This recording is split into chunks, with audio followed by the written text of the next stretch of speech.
Ashama akkam jirtu dhaggeeffattoota keenya kun BBC Afaan Oromoodha. Lolli Israa'el fi Iraan gidduu adeemaa jiru torban lamaaf deema. Ammallee ijoo dubbii addunyaatti. Ammas immoo gaaffiiwwan hin deebine baay'ees qaba. Dhimmi kun Itoophiyaa dabalatee biyyoota kaaniif maal jechuudha? Akkamiin furamuu danda'a? Sababii ijoo duuba jiru maal jennee gaaffiiwwan tokko tokko kaasnee mari'achuuf jenna. Dhimma kanarratti immoo mari'achuuf kan waliin istuudiyootti argamu hiikaa fi tasaa hiikaa akkam? Jirra mayya akkamatti? Hojiin akkam? Hojiin dansa. Waa'ee lola Israa'el fi Iraan kana haasa'uuf jenna. Egaa torban lamaaf deeme biyyoonni kun kana dura hariiroo gaarii qabaataa turanii booda keessa hariiroon isaanii gaariin turre amma immoo deebi'anii walitti bu'aniiru. Ameerikaan gidduu seenteetti. Ganama kana immoo akka dhageenyetti waliigaltee irra akka gaame dhageenye irra garuu gaaffiiwwan garaa garaa irratti ka'aa jira. Dhuguma waliigalteen kun itituu danda'a, fagoo deemuu danda'a waan jedhu kaasna. Mee jalqabarraa kaanuti wanni kun eegamee ture waliigalteen kun. Akkuma jette ammayyu wanti kun waan eegame hin turre waan pirezidaantiin Ameerikaa Doonaald Tiraamp akka tasaa halkan edaa beeksisanidha. Maal jedhanii Ameerikaan waraana kana keessatti hirmaachuu irraa kan ka'e numaayyuu waraanni kun baha giddu galeessaa keessatti biyyoota hedduu hirmaachisee balaa guddaa geessisaa kan jedhudha namoonni kan eegaa turanii. Pirezidaantiin Ameerikaa Doonaald Tiraamp maal jedhanii fuula miidiyaa hawaasaa kan mataa isaanii Tiruuz irratti ba'anii halkan kana kaasee jechuudha. Israa'el fi Iraan gidduutti mariin waliigalteen dhukaasa dhaabu ni taasifama kan jedhu beeksisanii. Namoonni hedduun kana hin eegne numaayyuu maalidha kan eegamaa ture. Ameerikaan buufata nukilaaraa Iraan rukutuu irraa kan ka'e Iraan sana booda Ameerikaadhaaf deebii cimaa kenniti. Sana booda immoo Ameerikaanis deebitee Iraan haleeltii kan jedhu irratti namoonni kan eegaa turanii. Dhuguma Ameerikaan lola keessa seenuun isheeyyuu inuma dubbicha ammeessaadha. Baay'ee. Wanti Tiraamp dhiyeenya kana dubbataa jiranii wanta falmisiisaa baay'ee of keessaa qaba. Yaadatta yoo ta'e gaafa buufata nukilaaraa Iraan rukutuuf jedhanii torban lama kennineef Iraanii fi gara mariitti akka dhuftuu fi dhimma kana mariidhaan furuudha fi torban lama qabdii Iraanii torban lama keessatti murteessa kan jedhudha kan isaanii kaasanii turanii guyyaa lama booda haleellaa Iraan irratti kan gaggeessan jechuudha. Namoonni tokko tokko akka tooftaatti ilaalu waan kana of daggachiisanii rukutuufa. Sirriidha. Ta'uu danda'an beekamu. Tiraamp haasaa qoosaa fakkaata garuu achi keessa waan tarsiimoo yookiin immoo istiraateejiitti nama burjaajessu of keessaa qabaachuu danda'a. Dhuguma immoo waan achi keessaa shakkitu qaba. Torban lama jedhanii guyyaa lammaffaatti Iraan haleeluu jechuun wanta keessa jiru icciitiin wayii tarsiimoo yookiin immoo istiraateejii Tiraamp Iraan haleeluudhaaf fayyadametu jira.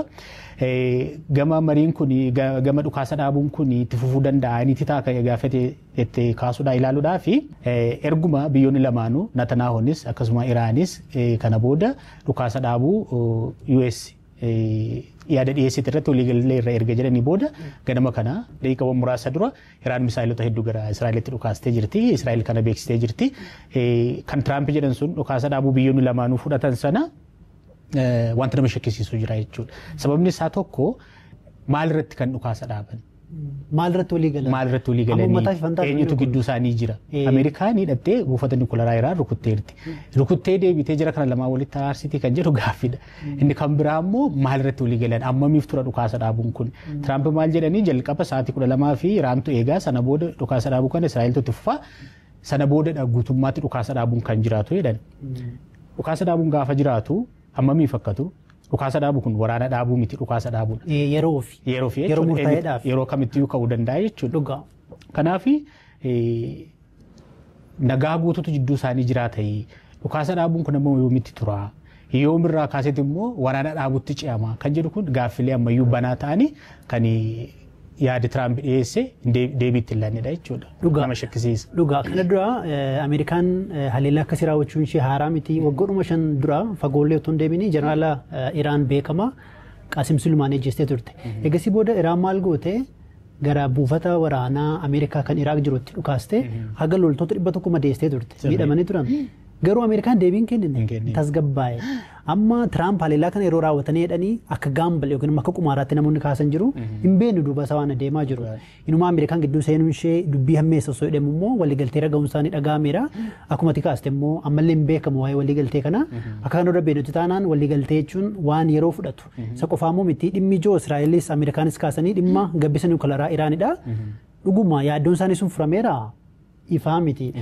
Waayit Haawus yookiin masaraan Ameerikaa akka waan gabbisi niwukilaraa Iraan barbadaa'etti dubbatu Iraan immoo waan kana faallaa ta'etti kan isheen dubbataa turte UN yookiin dhaabbati atoomik eejensii immoo dhaqee mirkaneessine amma itti hin beeknu Israa'eloo isa mirkaneessitee kaateeti immoo akkamiin waliigalteera keesse waan jedhu samallee shakkisiisaadha. Utumallee waliigalteera ga'amanii jechuudha. Hormaatiin jiraadha.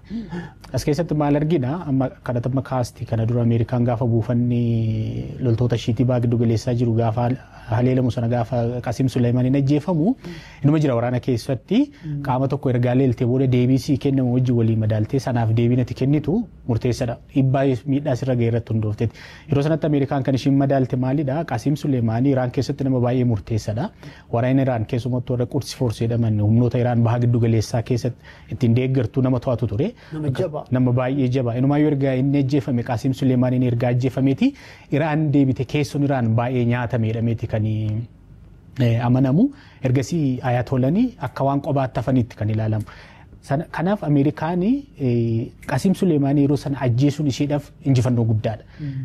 Ajennuuti Ameerikaa jala yeroo sana deebii Iraan kennite loltoota 100 ajjeefamee ajennu.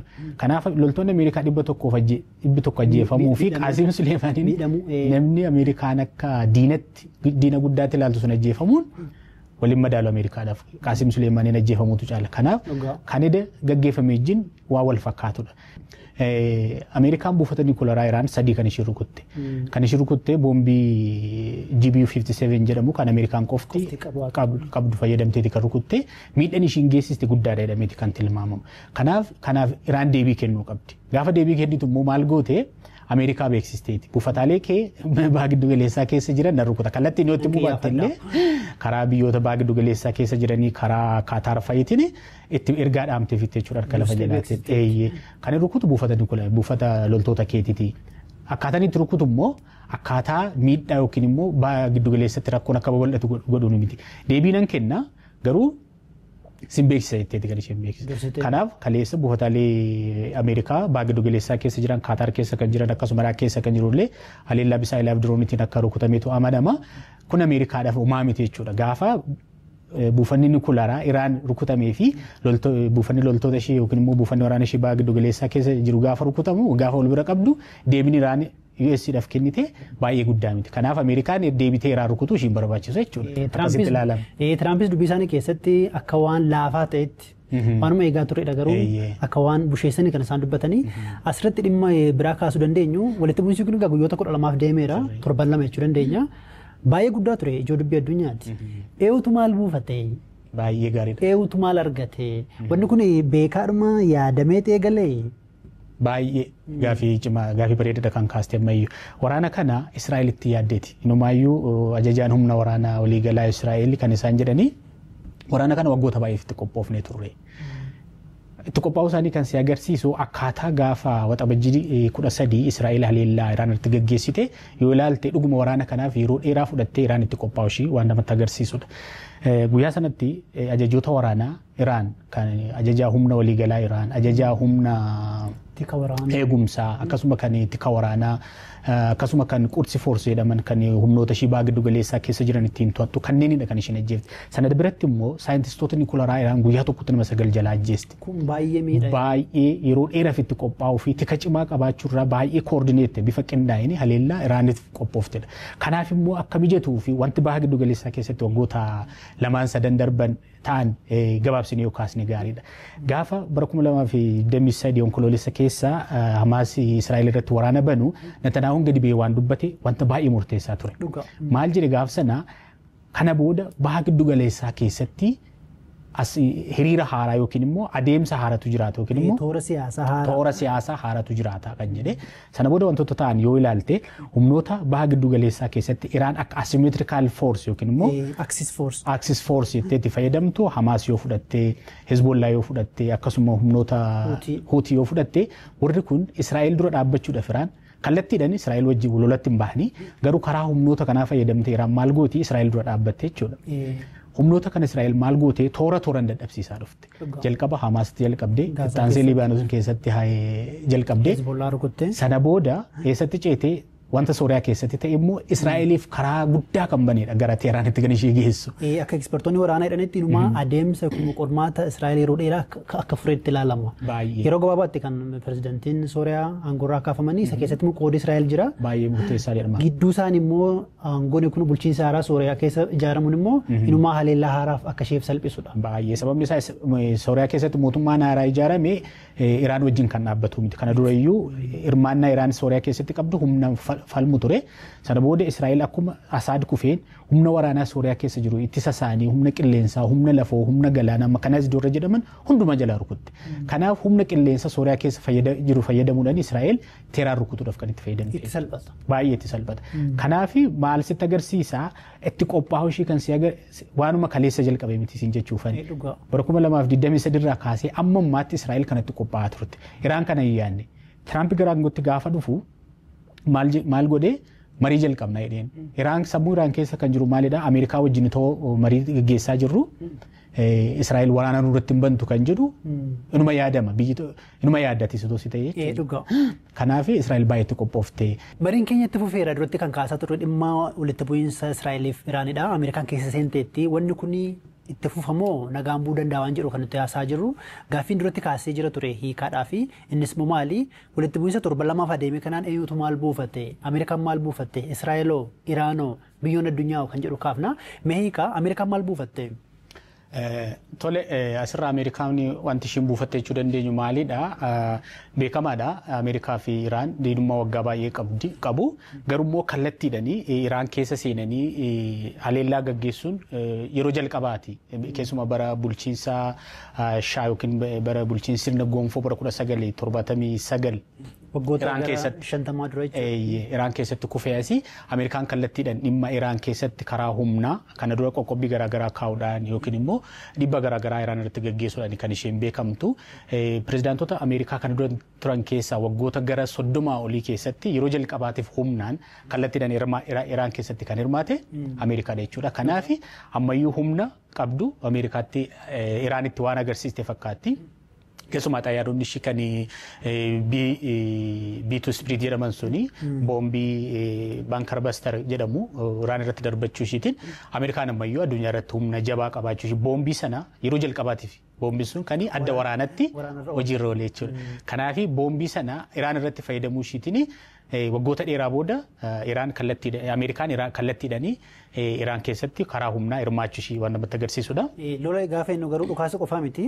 Wanti kaastee dhiifama qoqqobbiin jira waggoota dheeraaf karaa harka jalaanis waan akkasii jiraachuu mala garuu akkuma jetti yeroo jalqabaaf kan dhukaasisuun hojiirra oolee kan Ameerikaan qofti qabdu jechuudha. Kanaafuu Ameerikaan maal buufatte as keessatti fakkeenyaaf? Ameerikaan as keessatti wanti ishiin buufatte Iraan qofatti agarsiisu qofa osoo hin taane addunyaa irrattu humna akkasiin qaba. Dhimma biyya biraa keessatti ammayyuu galuu nan danda'a waan jedhu gama dhiibbaa waraanaa addunyaa irratti qabdu waan mirkaneessite natti fakkaata yookiin immoo waan agarsiisuu barbaadde natti fakkaata. Gara biyyoota kaanitti yoo dhufne Iraan maal argatte? Iraanis immoo gara mariitti akka dhuftu dhiibbaa guddaa sirraan ga'uu danda'a. Sirriitti ga'uu danda'a. Sanas kaasuu dandeenya jechuudha. Sababi isaa maali Tiraamp dubbii isaanii keessatti inni amma goone isa guddaadha. Innis achi goonu baay'ee laafaadha iyyuu jedhan. Kanaafuu mariitti kottu waan jedhu deddeebiin kana isaan dubbataa turan. Inumaa jijjiirama sirnaa yoo dubbataa turan kun lammiilee biyyattii baay'ee rifachiisa. Baay'ee rifachiise. Garuu immoo suni waan ammatti qabatamaatti waan ta'u natti hin fakkaatu. Iraan keessatti Israa'elis ta'ee Ameerikaanii itoo Iraan keessatti jijjiiramni mootummaa jiraate baay'ee barbaadu. Garuu immoo Iraan keessatti mootummaa waggoota hanga kan waggoota gara 40tti dhiyaatu aangoorra ture salphaadhumatti mootummaa aangoo gad lakkisuu miti sababni isaa seekuritii biyyattii nageenya biyyattii siyaasa biyyattii paartiin mormituu ta'e kan biraa hamma hin jirretti biyya sana karaa amma gaara amma gadiitti kan to'atee jiru mootummaa Ayatollah Khamenei kana mootummaa kana salphaatti waan buqqisuu dandeessu miti. Humna jabaachi keessatti ijaaruu si barbaachisaa warraaqsa uummataa kaasuu si barbaachisaa paartilee mootummaa sana morman ciccimoo kaasuu si barbaachisa jechuudha. Gama biraatiin Iraan maal argattee jennee kaasu. Iraan biyya akkasumatti salphaatti biyyoota gurguddoo Ameerikaa wajjin lolatti seenuu jechuun salphaa miti. Kanaaf Ameerikaan maal jedhee numaayyuu Tiraamp guyyoota muraasa guyyoota 3 yookiin 4 dura totaal surrender guutummaa tarka kennadhu jedheeti kan inni maxxanse jechuudha. Daangaa qilleensaa keetu anneerraa seechi waan gootuun jiru. Inumaa lola kana keessatti dhiifatama dubbii keedammaan qabee olaantummaan guddaan Ameerikaa fi Israa'el argatan daangaa qilleensaa Iraan to'achuu isaanii. Xiyyaaronni meeshaawwan waraanaa Iraan qaban kan duriiti gara caalu. Qoqqobbii irra jira waan ta'eedhaaf. Akkasumas immoo ittisa qilleensaa isaanii dursanii rukutuun isaanii akka Iraan harka kennatu yookiin akka laaffisu dhiibbaa uumuu jedhanii yaadu ekspertoonni. Kanuma keessa immoo akka mariitti dhuftullee dhiibbaa uumuu danda'a dhuga akka argaa jirrutti. So kanaaf Iraan maal agarsiifte jechuudha humna qabdu. Keessumaa bilaastik misaayilaa yookiin immoo misaayilaa hypersonic ta'an saffisa sagalee dachaa hedduu irra deemuu danda'an. Misaayilaa irratti Faatawaan kan jedhaman jiru akkasuma misaayilaa fageenya gaggabaabaa deeman kan kaleessattiin buufataalee waraana baha giddu galeessaa keessa jiranitti rukutte misaayila sana addunyaa irratti hojiirra oolchuu ishee humna jabaa qabaachuu ishee agarsiisti. Dhumaa Israa'el maaliin beekamti humna ittisaa misaayilaa cimaa qabdi sadarkaa gosa garaagaraa kan ofirraa ittisuu danda'u qabdi jedhamee ittiin dhaadatamaa ture. Humna ittisaa Israa'el sana cabsuu seenuu kan danda'u hypersonic misaayila warra jedhaman qabaachuu ishee agarsiisteetti. Salphaatti biyya harkaan kennanii ta'uu ishee agarsiisteetti. Gara Israa'elitti haa dhufu ammayyu. Israa'elitti haa dhufu dhugaa. Israa'el maal argatte yoo jenne waraana kanarraa yookiin immoo maal buufatte yoo jenne akkuma jalqaba kaasnee waraana kanarratti Israa'el baay'eetti qophaa'u ishee wantoota namatti agarsiisu haleellaa gaafa waxabajjii 13 Iraan irratti gaggeessite baay'eetti qophooftee dhufuu ishee kan namatti agarsiisudha. Beekamaadha Israa'el addunyaa irratti wanta ittiin beekamtu lama keessaa tokkodha. Tokko humna tikaa jabaa qabaachuu isheeti Mossad kan jedhamu intelligensii biyyoota garaagaraa keessatti hojjetamu. Haleellaa jajjabaa kan kana dura waggaadhuma baranaa kana keessatti haleellaa jajjabaa raawwatee duuba intelligensii yookiin qaami basaasaa Israa'el qooda guddaa qaba. Hin hojii guddaa hojjeteera. Inni kan biraa Israa'el ittiin beekamtu rising attack yookiin immoo dursanii rukutu primitive strike kan jedhamu dursanii rukutuudhaan beekamti.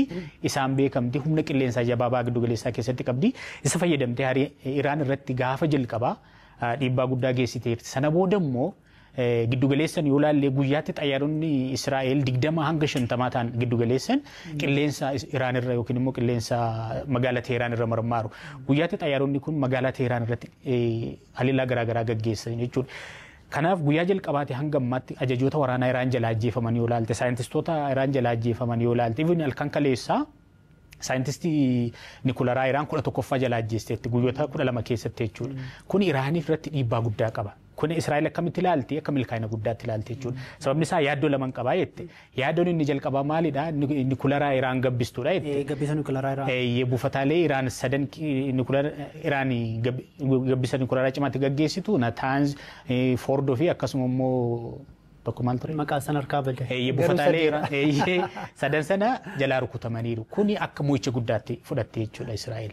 Kanaaf wanti isaan argatan kanaadha waraana kanarraa wanti isaan dhaban wanti isaan argatan jennee kaasuu kan dandeenyu kanaadha. Dhugaadha. Israa'elis gara waliigaltee dhukaasa dhaabuutti akka dhuftu wanni ishee dirqe yookiin immoo wanni ka'umsa ta'eef gaafa ibsiteetti maal jette tokkoffaa gabbisa Nikularaa Iraan haleelamuu isaati. Ameerikaan boombiiwwan gurguddaa ergitee rukutteetti gaafa sanbataa eegasii booda immoo Israa'elis dabalataan rukutteetti Iraan wakkattuudhaas miidhaan guddaa akkanatti dhaqqabeedha kan isaan dubbataa turanii.